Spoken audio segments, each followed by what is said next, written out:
4వ శ్లోకము. భూమిరాపో నలో వాయుః ఖం మనో బుద్ధిరేవ చ అహంకారా ఇతీయం మే భిన్నా ప్రకృతిరష్టదా. భూమి ఆపః నీరు, అనలః అగ్ని, వాయువు ఖం ఆకాశము, మనస్సు, బుద్ధి ఏవా నిశ్చయముగా, చ మరియు అహంకారము, ఇది ఈ విధముగా, ఇయం ఇది, మే నా యొక్క, భిన్నమైన ప్రకృతి అష్టద 8 విధములు. భూమి, జలము, అగ్ని, వాయువు, ఆకాశము, మనస్సు, బుద్ధి మరియు అహంకారము అను ఈ 8 అంశముల సముదాయము నా భిన్న ప్రకృతి అనబడును. భాష్యము. భగవతత్వ విజ్ఞానము భగవంతుని దివ్యస్థితిని మరియు అతని విభిన్న శక్తులను గూర్చి విశ్లేషించి చర్చించును. సాత్వత తంత్రములో వివరించబడినట్లు ఆ భగవానుని వివిధ పురుషావతారములలోని శక్తికే ప్రకృతి అని పిలువబడును. విష్ణోస్తు త్రీణి రూపాని పురుషాఖ్యాన్యధో విదుః ఏకం తు మహతః స్రష్టృ, ద్వితీయం త్వండ సంస్థితం, తృతీయం సర్వభూతస్థం తాని జ్ఞాత్వా విముచ్యతే. భౌతిక జగత్తు సృష్టి కొరకై శ్రీకృష్ణ భగవానుని స్వాంస్వరూపము 3 విష్ణు రూపములను దాల్చును. అందులో మొదటిదైన మహావిష్ణువు మహత్తత్వముగా తెలియబడు సమస్త భౌతిక శక్తిని సృష్టించును. రెండవ విష్ణు రూపము గర్భోదక సాయి విష్ణువు వివిధ వ్యక్తీకరణలకై అన్ని విశ్వములలోకి ప్రవేశించును. ఇక 3వ విష్ణు రూపము క్షీరోదక సాయి విష్ణువు అన్ని విశ్వములలో పరమాత్మ రూపమున విస్తరించును. అతడు పరమాత్మగా పిలువబడుతూ అణువణువులలోనూ నిలిచి ఉండును. ఈ 3 విష్ణువులను గూర్చి ఎరిగినవాడు భౌతిక బంధముల నుండి విముక్తిని సాధించగలడు. ఈ భౌతిక జగత్తు భగవంతుని విభిన్న శక్తులలో ఒక శక్తి యొక్క తాత్కాలిక ప్రదర్శన. అట్టి భౌతిక జగత్తు కార్యకలాపములన్నీ పురుషావతారములుగా పిలువబడు శ్రీకృష్ణుని స్వాంస్వరూపములైన 3 విష్ణువుల ద్వారానే నిర్దేశించబడును. సాధారణముగా భగవద్విజ్ఞానమును ఎరుగని వారు ఈ జగత్తు జీవుల విషయ భోగానుభవము కొరకై కలదని భావించుదురు. అంతేకాకుండా జీవులే భౌతిక ప్రకృతికి కారణములు, నియామకులు, భోక్తలుగాను వారు భావించుకొందురు. భగవద్గీతను అనుసరించి అట్టి నాస్తిక అభిప్రాయము సరియైనది కాదు. నిజమునకు శ్రీకృష్ణుడే సమస్త సృష్టికి మూల కారణమని ప్రస్తుత శ్లోకములో చెప్పబడినది. శ్రీమద్భాగవతము కూడా దీనినే నిర్ధారిస్తుండెను. భౌతిక సృష్టిలోని మూలకములన్నీ భగవంతుని విభిన్న శక్తులు. నిరాకారవాదులకు చరమగమ్యమైన బ్రహ్మజ్యోతి కూడా ఆధ్యాత్మిక ఆకాశములో వ్యక్తమైన భగవంతుని ఆధ్యాత్మిక శక్తియే. వైకుంఠలోకములలోకి వలె బ్రహ్మజ్యోతిలో ఆధ్యాత్మిక వైవిధ్యములు గోచరించవు. అయినను నిరాకారవాదులు ఈ బ్రహ్మజ్యోతిని తమ శాశ్వత చరమగమ్యముగా భావించుదురు. పరమాత్మ రూపము కూడా క్షీరోదక సాయి విష్ణువు యొక్క తాత్కాలికమైన సర్వవ్యాపకాంశము. ఆధ్యాత్మిక జగత్తులోని ఆ పరమాత్మ రూపము నిత్యమై ఉండదు. కనుకనే యథార్థముకు పరతత్వమనగా దేవాదిదేవుడైన శ్రీకృష్ణుడే. అతడే సర్వశక్తిమంతుడు. అతడే వివిధ రకములైన విభిన్న శక్తులను మరియు ఆంతరంగిక శక్తులను కలిగి ఉండును. పైన తెలుపబడినట్లుగా భౌతిక ప్రకృతిలో ముఖ్యముగా 8 అంశములు గలవు. వీటిలో భూమి, జలము, అగ్ని, వాయువు, ఆకాశములనేవి మహత్తర సృష్టి లేదా స్థూల సృష్టిగా పిలువబడును. వీటిలోనే శబ్దము, స్పర్శ, రూపము, రసము, గంధమును 5 ఇంద్రియార్థములు కూడా ఇమిడి ఉండెను. భౌతిక విజ్ఞాన శాస్త్రంలో ఈ 10 అంశములకు మించి అధికమైనదేది ఉండదు. కానీ మనస్సు, బుద్ధి, అహంకారము అను మిగిలిన 3 అంశములు భౌతికవాదులచే నిర్లక్ష్యము చేయబడుతుండును. మనోకర్మలలో మునిగిన తాత్వికులు కూడా సర్వమునకు మూల కారణము శ్రీకృష్ణుడని ఎరుగకపోవుట చేత జ్ఞానములో అసంపూర్ణులై ఉండిరి. నేను, నాది అను అహంకార భావనయే భౌతిక స్థితికి మూల కారణములు. అట్టి అహంకారము భౌతిక కర్మలకు ఉపయోగపడు 10 ఇంద్రియములతో కూడి ఉండును.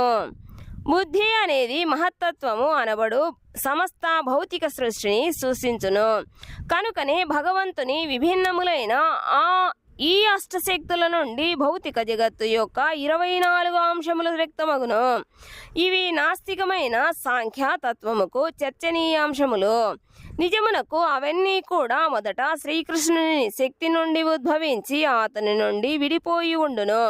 కానీ అల్పజ్ఞులు, నాస్తికులైన సాంఖ్య తత్వవేత్తలు అట్టి శ్రీకృష్ణుడిని సర్వ కారణునిగా ఎరుగలేరు. భగవద్గీతలో తెలుపబడినట్లు శ్రీకృష్ణుని బాహ్యశక్తి వ్యక్తీకరణయే సాంఖ్యతత్వములో చర్చనీయాంశము. 5వ శ్లోకము. అపరేయామి తస్త్వన్యాం ప్రకృతిం విద్ధి మే పరాం జీవభూతాం మహాబాహో యయేదం ధార్యతే జగత్. అపరా న్యూనమైన ఇయం ఇది ఇతహు దీనికి అన్యముగా తూ కాని అన్యాం ఇతరమైన ప్రకృతిని విద్ధి తెలుసుకొనుము. మే నా యొక్క పరా ఉన్నతమైన జీవభూతం జీవులందరితో కూడిన మహాబాహో శక్తివంతమైన బాహువులు కలిగిన వాడా యయా ఎవరిచే ఇదం ఈ ధార్యతే ఉపయోగించబడుతున్నదో లేక కొల్లబడుతున్నదో జగత్ భౌతిక జగత్తు. ఓ మహాబాహుడవైన అర్జున, వీటికి అన్యముగా నా ఉన్నత శక్తి మరొక్కటి కలదు. అది ఈ న్యూనమైన భౌతిక ప్రకృతి వనరులను వినియోగించుకును జీవులతో కూడి ఉండును. భాష్యము. జీవులు దేవాదిదేవుని ఉన్నత ప్రకృతికి శక్తికి చెందిన వారని ఇక్కడ స్పష్టముగా చెప్పబడినది. భూమి, జలము, అగ్ని, వాయువు, ఆకాశము, మనస్సు, బుద్ధి, అహంకారము అను వివిధాంశములుగా వ్యక్తమగు భౌతిక పదార్థమే నూనె శక్తి. భూమి వంటి స్థూల విషయములు మరియు మనస్సు వంటి సూక్ష్మ విషయములు ప్రకృతి 2 రూపములు కూడా న్యూన శక్తి నుండి ఉత్పాదించబడినట్టివే. ఈ న్యూన శక్తులను వివిధ ప్రయోజనముల కొరకై వినియోగించుకుని జీవులు దేవాదిదేవుని ఉన్నత శక్తికి సంబంధించిన రూపములు. అట్టి ఈ ఉన్నత శక్తి చేతనే సమస్త జగత్తు వర్తించును.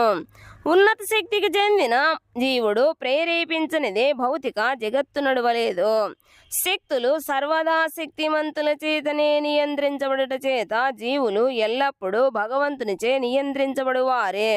కనుక వారికి స్వతంత్ర అస్తిత్వము ఉండదు.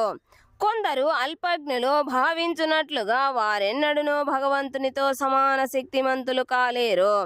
భగవంతునికి మరియు జీవులకు నడుమగల భేదము శ్రీమద్భాగవతము 10వ స్కందము 87-30లో ఈ క్రింది విధముగా చెప్పబడినది.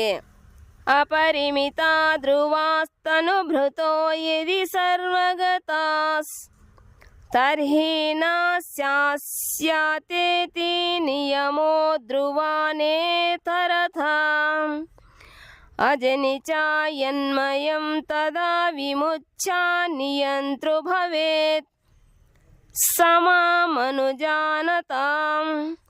యదమతం మతాదుష్టతయా. నిత్యుడవైన ఓ దేవాదిదేవా, బద్ధజీవులు నీకు వలనే నిత్యులు మరియు సర్వవ్యాపకులైనచో నీ అధీనములో వారెన్నడూనూ ఉండరు. కానీ ఆ జీవులు సూక్ష్మ శక్తులుగా భావించినచో వెంటనే వారు నీ పరమ నియంత్రణలోకి రాగలరు. కనుకనే జీవులు నిన్ను శరణవేడుటయే నిజమైన ముక్తి. అట్టి శరణాగతియే వారికి ఆనందమును చేకూర్చగలదు. అట్టి స్వరూప స్థితిలో వారు ప్రకృతి నుండి విముక్తులగుదురు. కనుకనే భగవానుడు మరియు జీవులు అన్ని విధములుగా సమానులేనను అద్వైతవాదమును తమ పరిమిత జ్ఞానముతో ప్రతిపాదించు అల్పజ్ఞులైన జనులు దోషపూరితమైన కలుషితమైన అభిప్రాయమును కలిగిన వారగుదురు. దేవాదిదేవుడైన శ్రీకృష్ణుడే పరమ నియంత్రకుడు. ఇతర జీవులందరూ అతనిచే నియంత్రించబడువారు. ఈ జీవులు భగవంతునితో గుణైక్యమును కలిగి ఉండుట చేత వారందరూ భగవంతుని ఉన్నత శక్తిగా గుర్తించబడిరే. కానీ శక్తి పరిమాణములో వారెన్నడూను భగవంతునితో సమానులు కాలేరు.